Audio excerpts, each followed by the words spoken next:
Main droite sur le Coran, Abdelmajid Tebboune prête serment. Ce haut fonctionnaire âgé de 74 ans jure notamment de respecter et de glorifier la religion islamique, de veiller à la continuité de l'État, mais aussi de respecter le libre choix du peuple. Le nouveau président de l'Algérie s'exprime devant un parterre de dignitaires et dans le carré de haut gradé, le général Ahmed Gaïd Salah, le chef d'état-major de l'armée, l'homme fort du pays depuis le mois d'avril.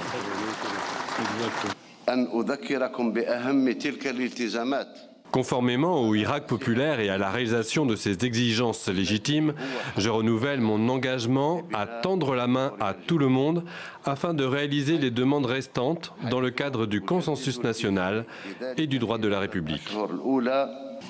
Juste avant, le président du Conseil constitutionnel a lu les résultats définitifs de la présidentielle. Abdelmajid Tebboune s'impose dès le premier tour avec 58,13% des suffrages, mais 60% d'abstention.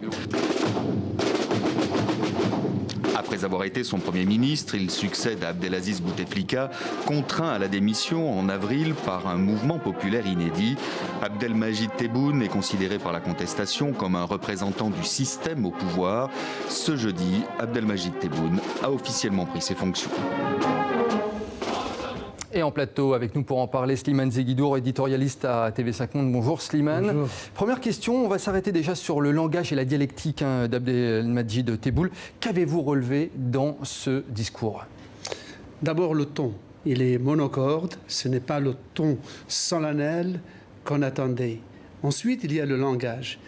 Il faut dire que les présidents algériens sont les seuls dans le monde arabe qui utilisent l'arabe littéraire classique, l'arabe écrit, pour s'adresser à leur peuple. C'est-à-dire un arabe abscon, parfois amphigorique, dont on peut être sûr que la majorité des gens ne saisissent pas la portée profonde. Ensuite, c'est un discours truffé d'invocations religieuses et de versets du Coran. Slimane, vous restez avec nous. On va prendre la direction d'Alger tout de suite pour retrouver notre correspondant Khaled Drareni. Khaled, comment le peuple algérien a réagi à ce discours du nouveau président?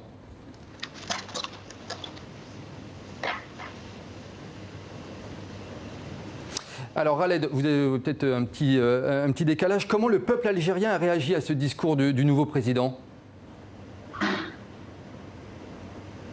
Alors, on va revenir dans un instant, retrouver Khaled Drareni. Slimane, on a pu constater qu'au premier rang, il y avait l'armée lors de ce discours. Est-ce que le nouveau président est l'homme de l'armée en Algérie, justement? On ne prête qu'aux riches. L'armée a toujours été omniprésente, omnipotente dans les structures du pouvoir algérien. Et pour la première fois cette année, depuis le début des protestations, elle a été contrainte de jeter le masque, de descendre dans l'arène et d'assumer le pouvoir politique directement, sans masque, par la personne de son chef d'état-major, le général Ahmed Gaïd Salah. Et d'ailleurs, vous l'avez vu comme moi, dans la tribune, il y a un aréopage de toute la haute hiérarchie militaire. Et cette armée a dit qu'elle poursuivrait, qu'elle soutiendrait la protestation du peuple jusqu'à l'obtention de sa victoire. Or, là encore, elle vient de se doter d'un civil qui est issu de l'ancien sérail du régime du président Bouteflika. On a retrouvé Khaled Drareni à Alger. Khaled, comment le peuple algérien justement a réagi à ce discours du nouveau président? Oui, c'est vrai que c'était donc un discours attendu du nouveau président Abdelmajid Tebboune dans un arabe très châtié, dans un arabe extrêmement classique où il a donc dévoilé sa politique. Il n'y avait pas d'annonce particulière ou d'annonce un peu surprenante. La révision de la Constitution, on le savait déjà. Il propose de revenir à 2 mandats présidentiels alors que c'était dans l'ancienne Constitution avant que Abdelaziz Bouteflika ne l'amende en 2008 pour redevenir candidat.